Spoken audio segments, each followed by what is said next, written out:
How do you reject a guy at work when you've just started a new job? How do you keep confidence in your decision if you were the one who broke up with a guy months later down the line? How do you handle a guy who's jealous early on in a pretty unhealthy way? And what do you do if you realize your beliefs about men are not so good? Welcome to Ask Mark. This is number 25, and yet again, we're on here doing some awesome questions from you. So I choose the best questions every single week and I put them straight onto the channel because you are awesome and you leave great questions, and I want to do that for you. This week, the first question actually comes from email. So I've got a question from the email this week, and the reason I put it in is it demonstrates a concept that I really want you to hear about. So Kelly says, "Hey Mark, so I'm 19 and have just started work in a new office with a job I'm really excited for. I spend the majority of my day, 8 hours a day, working alongside two men, and they're both chatty sales guys. One is married, he's in his 20s, and the other is single and he's 32. The problem is, the single one, the older one, seems to be interested in me. But I'm not in him, and I don't know how to reject him. The hard part is, it's only subtle. Like, one day we were about to leave, then he stayed, I think I'm supposed to say then he stayed, because he realized I wasn't leaving to do extra work. I didn't talk to him much during that time that he stayed because I really didn't want to encourage him to do that regularly, which is pretty smart, Kelly. I just left then and nothing else happened. Another time he asked what I was doing on the weekend, and I said I was busy with Sunday afternoon off.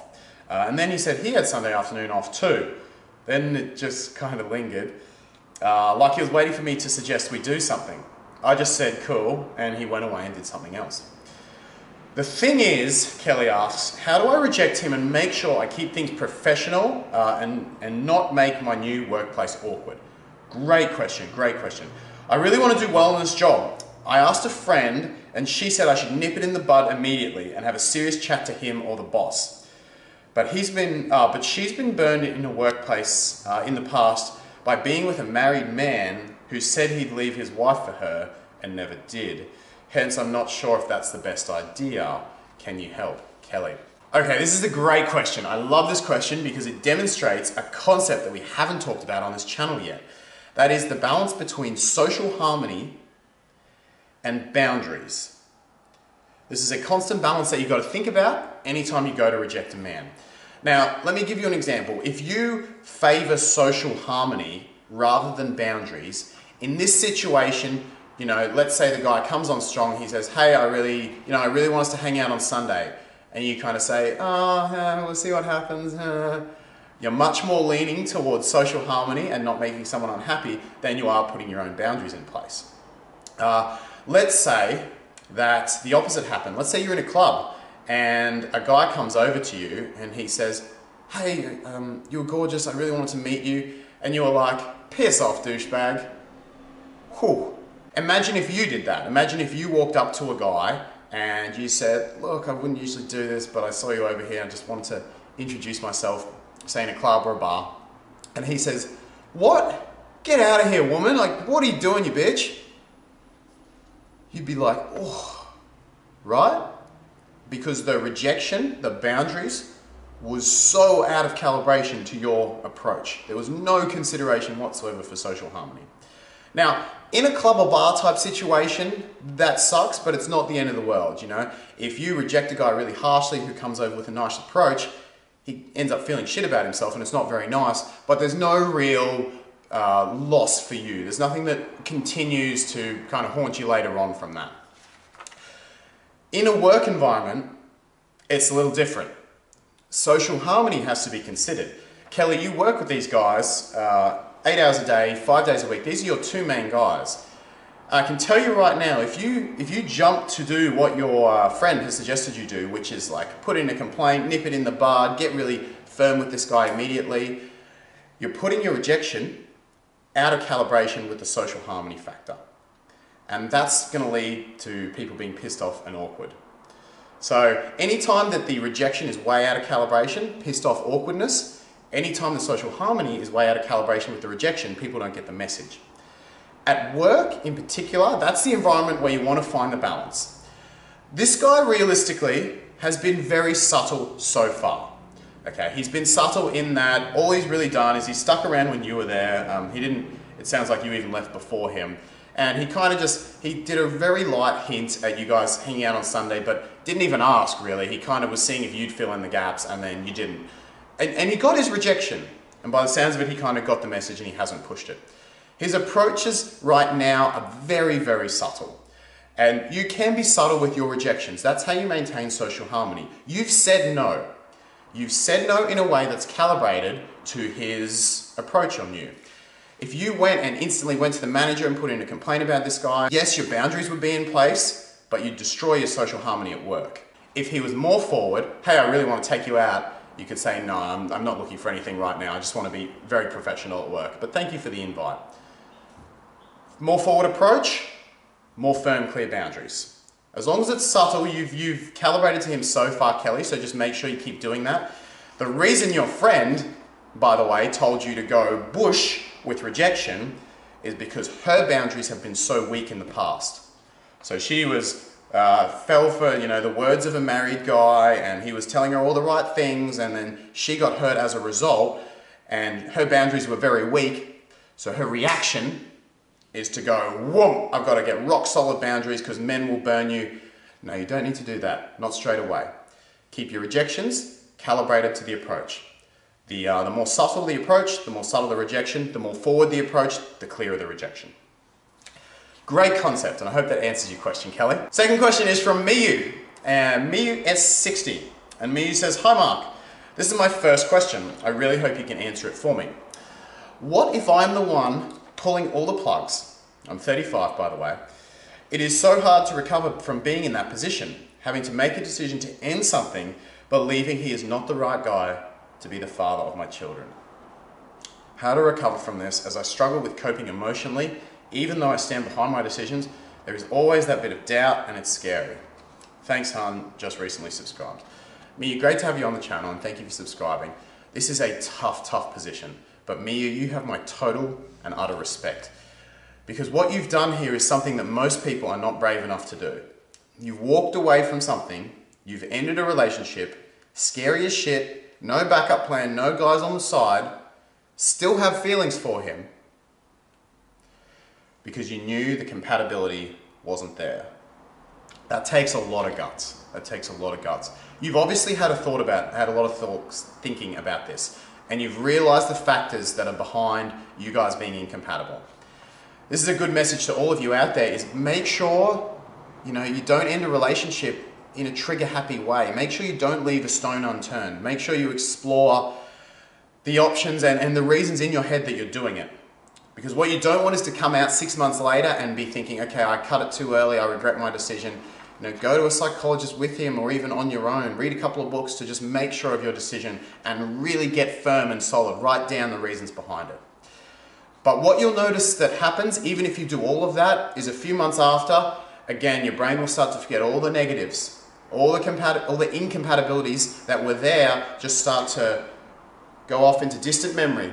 You forget about all of them, right? You've got a brain that's wired for survival and reproduction, and your brain tells you some connection is better than no connection. So your brain forgets conveniently all the negative stuff, and over time it just starts to replay all the good moments, all the stuff you're missing, all the positives, and that's very normal. But you've got to catch your brain when it does this. And I've sat clients down, I've even had a mate do this to me myself in a previous situation, where you sit down, you go back over those negatives, you go back over those incompatibilities, you remind yourself why you made the decision that you did.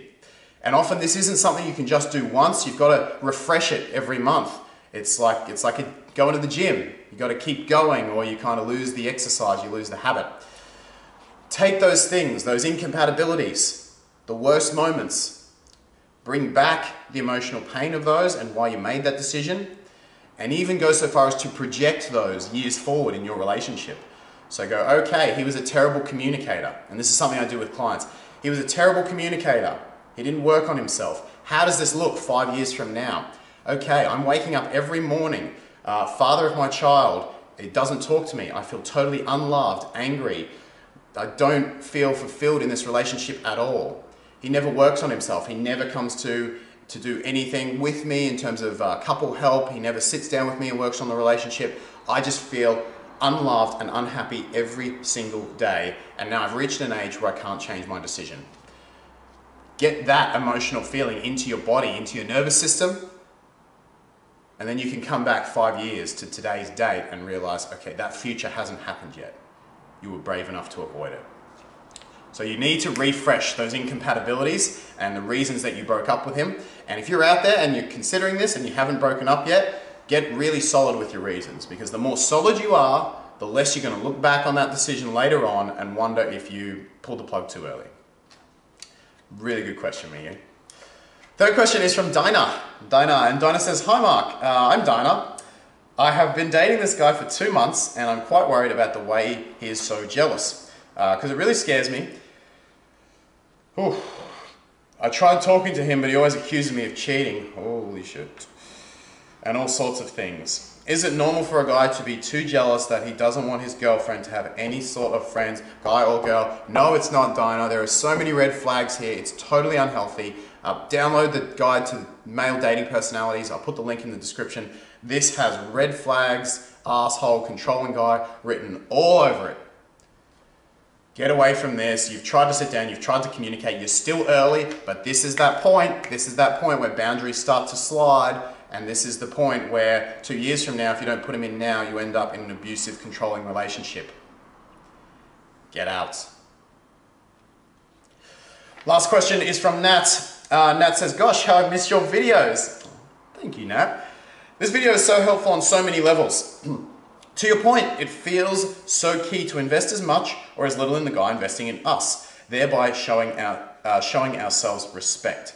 And on that point, very quickly, I had an interesting situation with a personal client, and we found that subconsciously she was holding her interest back early with guys, and it was creating a weird pattern later on where her interest was coming out too much. And it's like the floodgates opened, and then, of course, guys were pulling away because she was holding back interest initially, almost playing hard to get, but not on purpose. And then guys were pulling away because it's like the pendulum was swinging. And this is why it's important to show interest and healthy interest in guys from the beginning.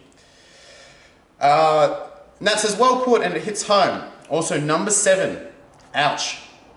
Guilty. I totally agree that a guy who doesn't like women is a big no-no, and it shows quite early in the conversation. It absolutely does, and it is a huge turn-off for a man to meet a woman, and for a woman to meet a man who just doesn't like the other gender as people.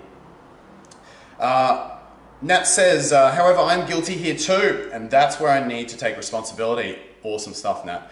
I never was able to connect with my dad as an adult, and I'm taking care of him in his old age. As counterintuitive as that sounds, I feel like I'm still trying to get his approval, even in my 40s. And that's a super normal story, Nat. Super normal. He is a misogynist, and unfortunately I've had to endure and battle his comments all my life. So here's the deal. I'm not sure that my resentment towards him isn't putting guys off, because they must be picking up on it. So I'm at that stage where I'm aware of this resentment fear due to my past/current relationship with my dad, but how do I turn this around? I'll be rewatching this video because so many of your points hit a nerve. Gracias and cheers, Mark. This is a great question from Nat. The more general dislike you have of men, the more you don't appreciate them as people, the less on average men are going to respond to you. Just in the same way that, as I said in that video, you are not going to respond to a man who just generally doesn't like women as people. So how do you go about fixing that? Well, I have clients who come to me, and one example would be men are assholes, might be their belief. Men are cheaters, men are bad people, but let's look at men are assholes. One of the strongest ones, and it's not exactly attractive for a man to meet a woman who thinks men are assholes. Again, just imagine meeting a man who thought all women are bitches. Not exactly a turn on, is it? So we break down these beliefs. And one exercise that I do is I say, okay, let's find the origin of these beliefs. Now for you, it seems like it's fairly obvious, but it's not always obvious for most women. You know, I had one client who had the belief men are confusing, and we traced that belief back to really about 3 or 4 incidences with men where she'd been ghosted on or where her boyfriend had done something inexplicable. And her entire belief, which we graded as 9 out of 10 in strength, men are confusing, was just from 3 or 4 examples. So if you find yourself with negative beliefs about men are assholes, first trace back the belief. And now you've been able to do that here. Figure out the reference experiences and take a step back and go, no wonder I believe men are assholes. Justin did this, my dad did this other guy did this, and I have 3 friends who have all been cheated on. Look at all the reference experiences I have to say that men are assholes. You see, our brain puts boxes on the world so that we can understand things. Right? The sky is blue, the trees are green. It's much easier for our minds to think that than to go, oh, the sky's blue, but there's that time where there's an eclipse where it's red, and then it goes black for a bit, and then there's wispy shades of grey a lot of the time. That's a head mess, right? Trees are green. Well, there's red trees, and some trees are technically blue, and some are more a light shade of teal. Way too much to think about, right? So a brain creates boxes. It takes a few reference examples and puts a box on it, a box we call a belief. The problem is when you believe men are assholes, it's not exactly serving your goal of finding a fulfilling relationship in the long run. So you've got to open up that box and look, where did these beliefs come from? Trees are green, that's fine. It's not hurting your relationship future. But men are assholes, where did this come from? Which reference examples can I trace this back to? And once you've done that and you kind of understand where it came from and you forgive yourself for having that belief because it's really obvious, that's when you want to start breaking it down. And you want to, I'll have clients go out and find 50 men who are loving, genuine, beautiful people. And this is really hard to do at first because if you believe 10 out of 10 men are assholes, I'll tell you what, you've had your eyes with slats in front of them, blocking out every single nice man in the world. You just wouldn't see it. A guy does something nice, he fails to his girlfriend, oh, he's an asshole, he probably cheated on her and he's making up for it. You see everything with those tainted glasses. So I have clients take those glasses off and look for genuine examples where men are loving, beautiful, caring, loyal people. And the more examples you can get of that, the more you can step back from your belief and be like, whoop, my dad, Justin, that other dude, yeah, they were assholes, but they poisoned my beliefs a bit. And I can see all these reference examples now where, frankly, I was bullshitting myself. That is how you go about changing the belief in that instance and how I work through with a lot of my clients changing their beliefs. So that's the video. Thank you for watching. I have one piece of housekeeping before we finish today, and it's in reference to the comments. You leave the best comments. You guys all leave the best comments, and I answer them personally. You know that.